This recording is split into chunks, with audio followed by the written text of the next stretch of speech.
आज आपण शेवयांची खीर कशी बनवायची ती बघणार आहोत। मस्त मार्केटमध्ये जशी मिळताना प्रीमिक्स खीरीचा तशीच खीर आपण अगदी घरच्या घरी सोप्या पद्धतीने बनवणार आहोत। तर त्यासाठी आपण यामध्ये घालणार आहोत ह्या खीरीमध्ये एक असं सिक्रेट इन्ग्रेडियंट ज्यामुळे ना आपली ही मस्त खीर अशी चविष्ट होईल। जसं पाकिट भेटतं ना बाजारात दुकानातून वगैरे तशीच खीर आपण अगदी सोप्या पद्धतीने बनवणार आहोत। तर काय कशी बनवायची चविष्ट अशी ही शेवयांची खीर मस्त अगदी तुम्ही एकदा बनवलं असं नेहमी याच पद्धतीने बनवशाल अशी चविष्ट लागते ही खीर। तर बघूया आपण कशी बनवायची आहे ती। तर खीर बनवण्यासाठी बघा हे मी असे बारीकवाले शेवये घेतलेले आहेत। बाजारात इझिली पॅकेट भेटतात अशी भाजलेली शेव किंवा साधी पण शेव येतात। तर ती थोडी जरा भाजूक टाईम लागतं पण ही भाजलेली घेतली ना की पटकन खीर होतात। आपण पटकन खीर बनवण्यासाठी अशी भाजलेली खीर घेतली आहे ती थोडीशी अशी कुस्करून घेतली आता साधारण ही 1 कप खीर आहे।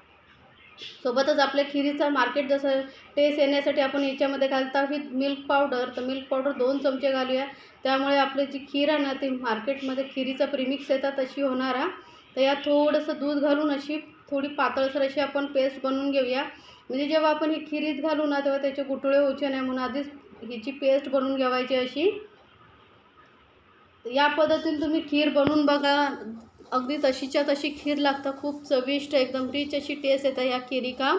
आता हे आपलं दूध तयार झालेलं आहे। तर आपण दुसरा घेऊया आता ड्रायफ्रूट्स। तर बघा तुमका आवडतील तसे ड्रायफ्रूट्स घेवा। तर मी घेतले मनुका काजू आणि बदामाचे काप करून।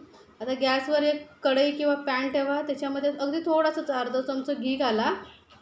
घी जास्त घालूचं नाही तर खिरीवर सगळं घी दिसत। आणि त्याच्यामध्ये हे बदामाचे काप आणि काजूचे काप आपण थोडेसे हलके परतून घेऊया। मनुका नाही घालायचे मनुका नंतर घालूया नाही ते फुलतात। तर आता हे जर असे परतून घेतले का मस्त कुरकुरीत असे शेवया खिरीमध्ये लागतील शेवयांच्या।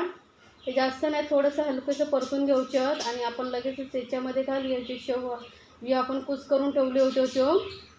शेवया पण एकदम कमी गॅसवरतीच आपण परतवूचे जास्त गॅस मोठी करू नको कारण हे लगेचच करपतील म्हणून असं हलक्या गॅसवर थोडंसं कलर चेंज होईपर्यंत आपण परतून घ्यायचं। तर थोडं भाजलेलंच असतं त्यामुळे जास्त भाजायची काही गरज नाही तरी पण थोडीशी हलकीशी असं परतून घेऊया। खूप मस्त ही खीर लागतं अगदी सणासुदांका आपण काय गोड खायचं मन झालं की पटकन बनवायची इतर दिवशीही तुम्ही बनवू शकता कारण झटपट होणारी ही खीर आहे। तर बघा हलका आता कलर चेंज झालेला आहे बघा इतपतच आपण की खीर परतवून घ्यायची। आता याच्यामध्ये घालूया मनुका म्हणजे थोडेसे मनुका पण भाजले जातील। आता ड्रायफ्रूट्स म्हणशाल तर तुमका जे आवडतं ते घाला तुम्ही असं काय नाही की हेच घालू काय तुमच्याकडे जे असतील किंवा जे आवडतील ती तुम्ही घाला।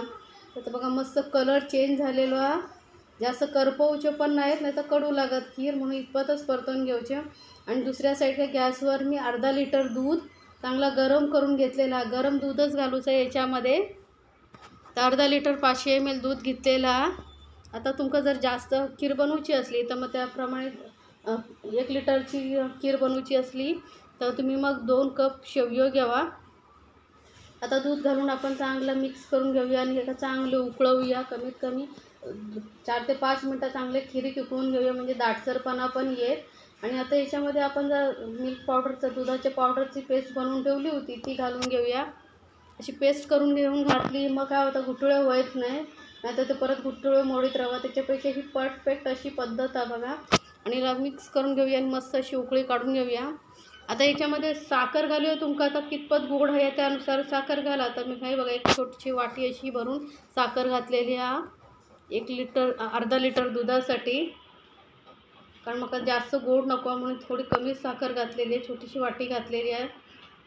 आता परत मिक्स करून घेऊया आणि चांगलं उकळवून घेऊया। आता स्वादासाठी मस्त चविष्ट अशी चव येण्यासाठी वेलची पावडर मी घातलेली आहे। वेलची पावडर पण थोडी जास्त प्रमाणात घ्यायची वेलच्या थोडेसे गॅसवर गरम करायच्या तव्यावरती आणि साखर घालून मिक्सरमध्ये अशी पूड करून ठेवायची म्हणजे पटकन वापरता येतात। तर मी अशीच पूड बनवून ठेवलेली होती। आणि आता बघा मस्त 2-3 मिनटं चांगले उकळून घेऊया खिरिका म्हणजे खिरीक पण दाटसरपणा येतं जरा आणि शेवयो पण शिजले जातात चांगलं मस्त घट्ट अशी आपली ही खीर तयार होता। तर बघा मस्त उकळी इलेली आहे अशीच अजून आपण थोडा वेळ उकळून घेऊया। झटपट होणारी शेवयांची खीर नक्की बनवून बघा आणि मला कमेंट्समध्ये सांगा विसरू नको। आणि जर माझ्या रेसिपी आवडत असल्या तर माझ्या चॅनलला लाईक कमेंट्स आणि सबस्क्राईब करू विसरू पण नका. आणि सोबतच बाजूचा घंटीसारखा आयकन असतं ना, बेल आयकन, त्याका पण प्रेस करा, म्हणजे माझ्या नवीन रेसिपीची नोटिफिकेशन लगेचच तुमच्यापर्यंत पोचतात. तर ही आपली मस्त अशी गोड खीर तयार झालेली आहे. वरतून थोडेसे बदामाचे मी काप घातले आहेत सजावटीसाठी. तर नक्की बनवा आणि मस्त एन्जॉय करा. सणासुदींका नक्की बनवून बघा. आपले काय नेहमी सणवार चालूच असत, तर मग गोड काय बनवूचं असं नेहमी विचार येतात. तर अशी खीर वगैरे बनवलास की मस्त अशी चविष्ट खीर सगळेजण मिळून खातील, सगळ्यांका आवडतील. तर मिल्क पावडर घालून मी खीर बनवूची दाखवलेली आहे. तर नक्की घालून बघा आणि चविष्ट अशी खीर बनवा आणि माका कमेंट्समध्ये सांगा विसरू नको तुमका ही खीर कशी वाटली. आणि अशा छान छान रेसिपीसाठी सुगरण मालवणी मेघा सबस्क्राईब जरूर करा. आणि आवडत असल्या तर तुमच्या मित्रमैत्रिणींका पण सबस्क्राईब चॅनलची रेसिपी शेअर करा, म्हणजे तेही बघतील आणि असे छान छान रेसिपी बनवतील. धन्यवाद.